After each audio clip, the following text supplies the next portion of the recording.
महाराष्ट्रामध्ये मराठी भाषेला सुद्धा अभिजात भाषेचा दर्जा दिला. महाराष्ट्रामध्ये हिंदी भाषा सक्तीची करण्यात आली. महाराष्ट्रामध्ये मराठी माणसाला मात्र किंमत राहिलेली नाही. हिंदी भाषा सक्तीची केली, परंतु ते मुंबई किंवा मोठ्या मोठ्या शहरांमध्ये जे परप्रांतीय लोंढे आलेले आहेत त्यांच्या सोयीची आहे का? हिंदी सक्तीची केली ही लहान मुलांवर बर्डन होईल का? आपल्या महाराष्ट्रामध्ये किंवा एकंदरीत शैक्षणिक व्यवस्थेमध्ये हिंदी असो, मराठी असो किंवा इंग्रजी असो, या सगळ्या एकसंगत भाषा आहेत. या सगळ्या भाषा एकमेकांशी कनेक्टेड आहेत. विद्यार्थ्यांना ते आल्या पाहिजेत. भविष्यातलं जे युग आहे कदाचित ते सगळं या हिंदी भाषेवरच त्या ठिकाणी अवलंबून आहे, इंग्रजी भाषेवर अवलंबून आहे. तुम्हाला जर मोठं व्हायचं असेल, तुम्हाला जर पुढे जायचं असेल, तुम्हाला सगळ्या भाषा आल्या पाहिजेत. हे शासनाचं धोरण आहे. मित्रांनो, तुमचं माझं काय म्हणणं आहे? आपल्याला ठामपणे सांगता आलं पाहिजे. राज ठाकरे आज कितीही हिंदी भाषेचा द्वेष करत असले तरी राज ठाकरे महाराष्ट्राच्या बाहेर गेल्यावर हिंदीतच बोलतात. राज ठाकरे ज्यावेळेस महाराष्ट्राच्या आणि भारताच्या बाहेर जातात त्यावेळेस इंग्रजीमध्येच बोलतात. राज ठाकरेंच्या मुलाचं शिक्षण सुद्धा हिंदी, मराठी आणि इंग्रजीमध्येच झालेलं आहे. राज ठाकरेंच्या घरामध्ये इंग्रजी जातीचे श्वान पाळले जातात, कुत्रे पाळले जातात. राज ठाकरेंच्या सगळ्या पदाधिकारी आणि कार्यकर्त्यांच्या 99% पदाधिकाऱ्यांची मुलं ही इंग्रजी शाळेमध्ये शिकतात. ते हिंदी भाषा चांगल्या पद्धतीने बोलण्याचा प्रयत्न करतात. मला विचाराल तर तुम्हाला, मला, आपल्या प्रत्येकाला प्रत्येक भाषा आली पाहिजे. मराठी आमची आई असेल तर आज हिंदी आमची मावशी झालीये, इंग्रजी भाषा आमची आता काकू झालीये. तुम्हाला घराच्या बाहेर पडल्यानंतर सगळ्या भाषा अवगत असतील तरच तुम्ही भविष्यात टिकाल, अन्यथा भंगारात जाल. ही अवस्था आहे. केंद्र सरकारने आणि राज्य सरकारने एक महत्वाचा निर्णय घेतला की तुम्हाला डॉक्टर व्हायचं असेल, इंजिनियर व्हायचं असेल, वकील व्हायचं असेल, कुठलीही पदवी घ्यायची असेल, कुठलीही व्यावसायिक डिग्री घ्यायची असेल तर तुम्हाला तुमच्या भाषेत ते शिक्षण आता इथून पुढे दिलं जाईल. चांगली गोष्ट आहे, अभिमानाची गोष्ट आहे. पण ज्यावेळेस मी डॉक्टर होईल, ज्यावेळेस मी वकील होईल, ज्यावेळेस मी इंजिनियर होईल किंवा मी ते सगळ्या गोष्टीचं शिक्षण घेईल, आम्हाला आमच्या भाषेमध्ये, मातृभाषेमध्ये ते साहित्य उपलब्ध आहे का याचा सुद्धा आत्मपरीक्षण करणं गरजेचं आहे. मी आज वकिलीचं शिक्षण घेतोय, होय, मला अभिमान आहे, मी मराठीतून घेतोय. मला थोडीफार इंग्रजी येते, मला इंग्रजीचं सुद्धा ज्ञान वाढवावं लागेल. पण मी ज्या भाषेत शिक्षण घेतोय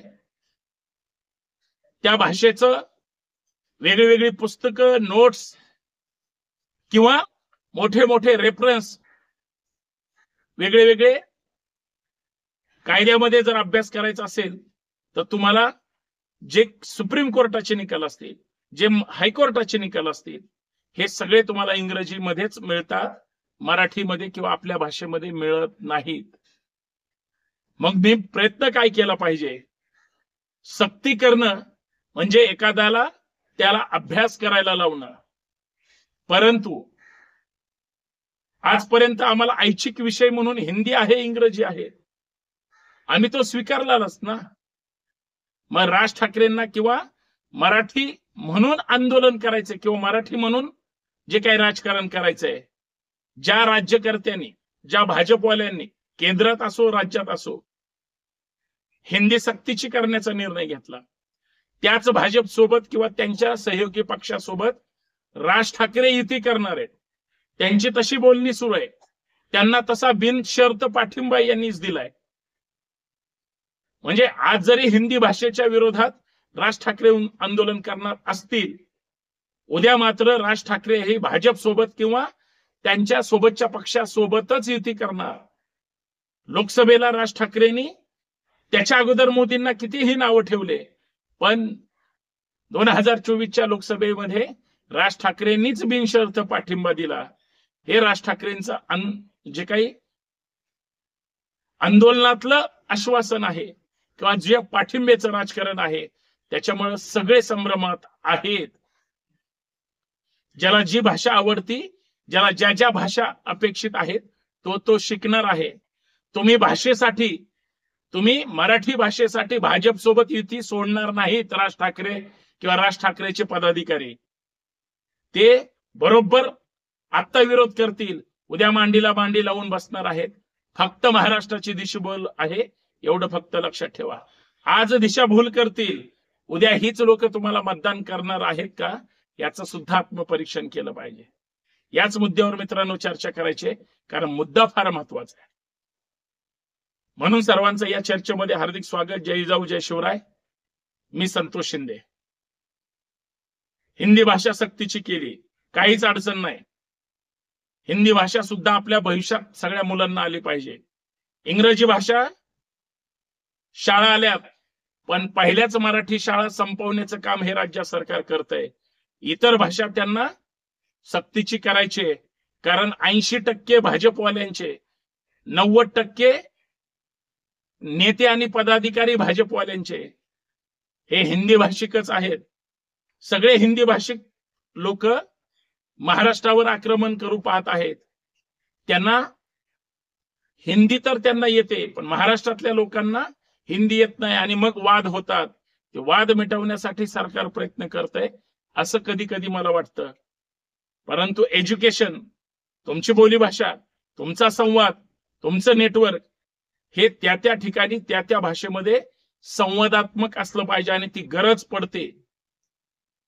अडाणी जर आपल्या गावातील लोक असतील, आपल्या कुटुंबातले असतील, आपले आई वडील असतील, भाऊ असतील, तुम्ही स्वतः असाल, तुम्ही त्या भाषेपासून जर अनभिज्ञ असाल, तुम्हाला ती भाषा येत नसेल तर आयुष्यभर तुम्ही त्या भाषेपासून लांब राहता. शिकण्याचा प्रयत्न केला, ऐकून ऐकून समजून घेतलं तरच येते. आज जेवढे परप्रांतीय आहेत महाराष्ट्राच्या बाहेरचे, सगळे महाराष्ट्रात येऊन भाषा शिकले. राज ठाकरे आणि त्या सगळ्यांचं म्हणणं आहे मराठी भाषा शिका, पण इथं येऊन ताबे मारत बसा. पण आम्ही त्या भाषा शिकून त्यांच्यावर ताबा मारायला त्यांच्या राज्यात कधी जाणार आहोत याचा विचार आम्ही करणार आहोत की नाही, हे सगळं समजून घेण्याचं आहे. फक्त दुकान लावायचे म्हणून, यांना ह्यांचं भांडवल करायचंय म्हणून भाषावार वाद निर्माण करण्याचं काम करतात. परंतु सगळं धांदल खोटं आहे, कारण सगळ्यांना सगळ्यांची दुकानं चालवायचे म्हणून स्टंट सुरू आहे. होय, राज ठाकरेंचा सुद्धा महाराष्ट्रात हिंदी भाषेला विरोध हा सुद्धा एक राजकीय स्टंट आहे. ते भाजपपासून लांब जाणार नाहीत, मोदींपासून फडणवीसांपासून लांब जाणार नाहीत, ते मराठीपासून लांब जाऊन हिंदीच्या जवळ जाणार आहेत. इतकं सोपं राज ठाकरेंचं राजकारण आहे. फक्त ते तुम्हाला समजलं पाहिजे, एवढंच मला या माध्यमातून सांगायचं आहे. कुठल्याही भाषेचा सन्मान करावा एवढीच माफक अपेक्षा. जय जिजाऊ जय शिवराय. खरं आहे ना मी म्हणतोय ते? जास्तीत जास्त शेअर करा, फॉलो करा, सबस्क्राईब करा. धन्यवाद.